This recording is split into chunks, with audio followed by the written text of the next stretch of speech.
প্রিয় নবম দশম শ্রেণীর শিক্ষার্থীরা, আজকে আমরা ভেক্টরের অনুশীলনের 11 নম্বর প্রশ্নটি সমাধান করে দেখব। সেক্ষেত্রে আমরা প্রশ্নটি পরে দেখি। ভেক্টরের সাহায্যে প্রমাণ করো যে ত্রিভুজের এক বাহুর মধ্যবিন্দু থেকে অঙ্কিত অপর বাহুর সমান্তরাল রেখা তৃতীয় বাহুর মধ্যবিন্দুগামী। আমরা প্রথমে একটা ত্রিভুজ অঙ্কন করি।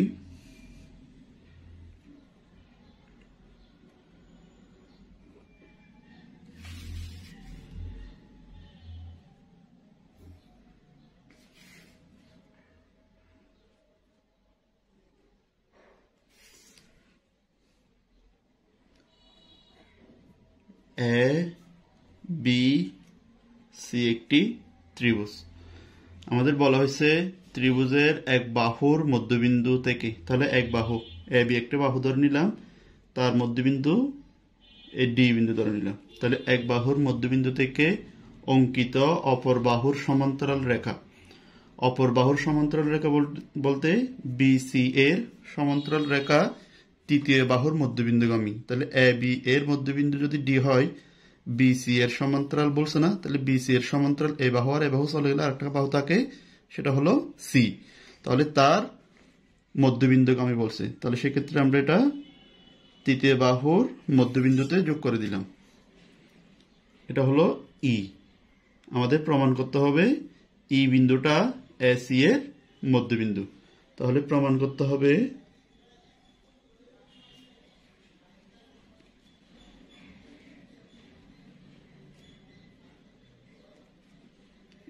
ই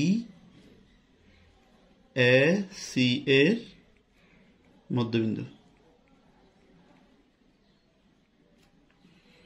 প্রমাণ। আমাদের প্রমাণের সুবিধার্থে ই বিন্দু ছাড়া এ সি এর আরেকটি মধ্যবিন্দু ধরে নিলাম, সেটা হচ্ছে এফ। তাহলে এফ যে কথা, ই বিন্দু সেই কথা।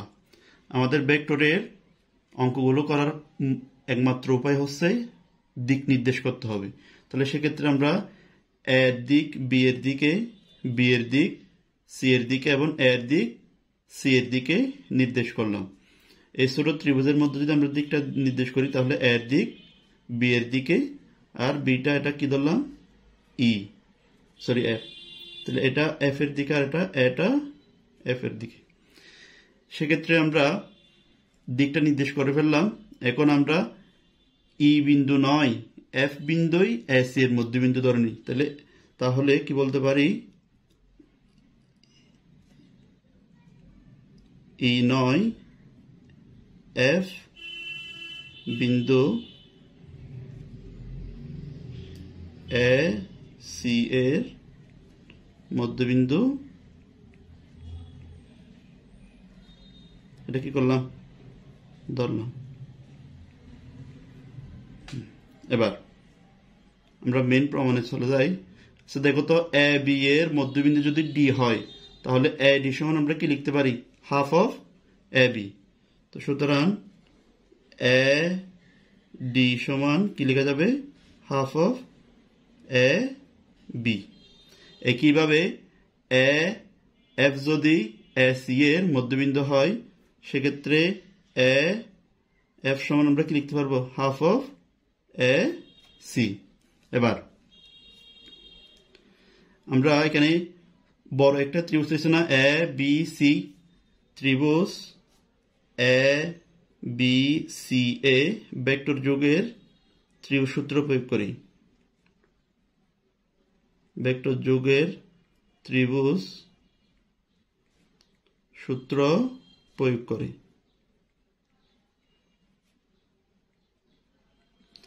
এই পড়া ত্রিভুজের মধ্যে ভেক্টর যোগের ত্রিভুজ সূত্র প্রয়োগ করলে যে দুইটা বাহুর দিক একই দিকে, তাদের যোগফল ইকুয়াল বাকি যেটা সেটা।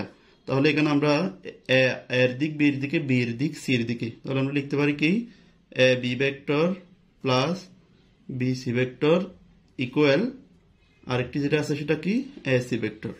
আমরা বের করবো এখান থেকে বি সি ভেক্টরের মান। তাহলে বি সি ভেক্টর সমান কি লেখা যাবে, A C vector minus A B vector. আমরা বি সি ভেক্টরের মান বের করে রাখলাম। এবার এখানে একটা ছোট ত্রিভুজ হয়েছে না, এই ছোট ত্রিভুজের মধ্যে ভেক্টর যোগের ত্রিভুজ সূত্র প্রয়োগ করব আমরা। আবার ত্রিভুজ A D F A vector যোগের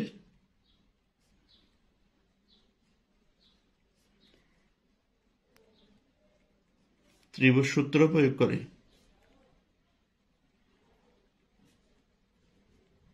এখানে ভেক্টর যোগের ত্রিভুজ সূত্র প্রয়োগ করলে কিরকম হবে? এর দিক ডি এর দিকে, ডি এর দিক এফ এর দিকে। সেক্ষেত্রে এ D vector plus D F vector সমান আমরা কি লিখতে পারবো? এ এফ ভেক্টর। আমরা বের করব ডি এফ এর মান। তো ডি এফ ভেক্টর সমান A F vector minus A D vector.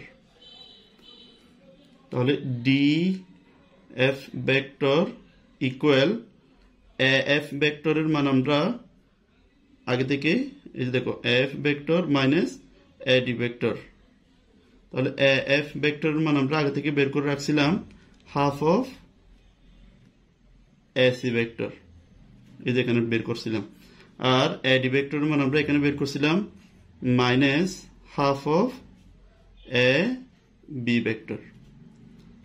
D F vector equal এই দুইটার মধ্যে হাফ কমন আছে, সেক্ষেত্রে হাফ যদি কমন নিই এখানে থাকে A C vector minus A B vector. D F vector equal half of A C vector minus A B ভেক্টরের মান কত আমরা আগে বের করছিলাম? B C vector. তো আমরা এটাকে লিখতে পারি এটার পরিবর্তে বি সি ভেক্টর। তো সেক্ষেত্রে আমরা জানি যে ভেক্টরের সাহায্যে এই অঙ্কগুলো প্রমাণ করবে, কিন্তু ভেক্টর চিহ্ন রাখতে পারবো না। তাহলে ভেক্টর চিহ্ন যদি আমরা তুলে ফেলি সেক্ষেত্রে আমাদের কি আনতে হবে? মডুলাস আনতে হবে। তাহলে D F vector modulus half of B C vector, বা ডিএফ ভেক্টর আর মডুলাস যদি চলে যায় আর কি থাকে ডিএফ সমান হাফ অফ বিসি। এবার আমরা প্রমাণ করছি কি ডিএফ সমান হাফ অফ বিসি, অর্থাৎ ডিএফ সমান্তরাল বিসি। কিন্তু ডিই এই যে ডিই সমান্তরাল বিসি, ডিই এবং বিসি বাহু দুইটা সমান্তরাল আমাদের প্রশ্নে বলে দিছিল। এটা কি প্রশ্নে বলে দিছিল? এটা কি দেওয়া আছে?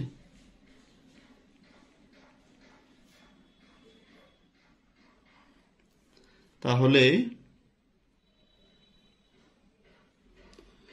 ডিই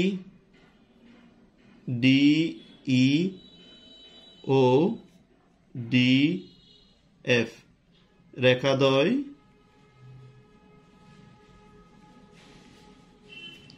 উভয় ডি বিন্দু দিয়ে, উভয় এই যে ডি বিন্দু দিয়ে গেছে না, উভয় ডি বিন্দু দিয়ে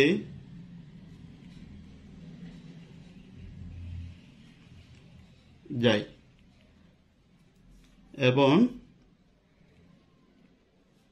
বিসি এর এবং এই যে এই উভয় রেখা বিসি এর সমান্তরাল। তাহলে বিসি এর সমান্তরাল। অতএব ডিই এবং ডিএফ এই রেখা দুটো অবশ্যই সমাপাদিত হবে। ডিই ও ডিএফ ও ডিই রেখাদ্বয়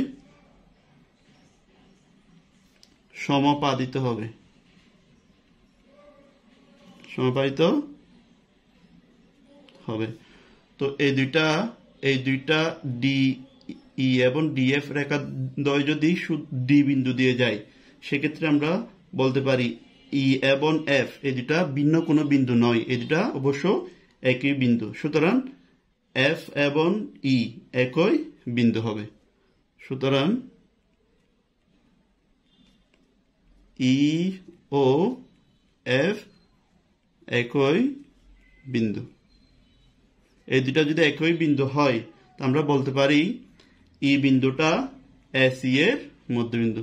সুতরাং ই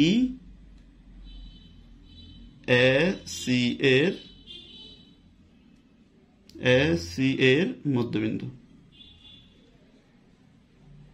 প্রমাণিত। প্রিয় শিক্ষার্থীরা, আমার এই ক্লাস ভালো লেগে থাকলে আমার চ্যানেলটি দয়া করে সাবস্ক্রাইব করবেন। ধন্যবাদ সকলকে।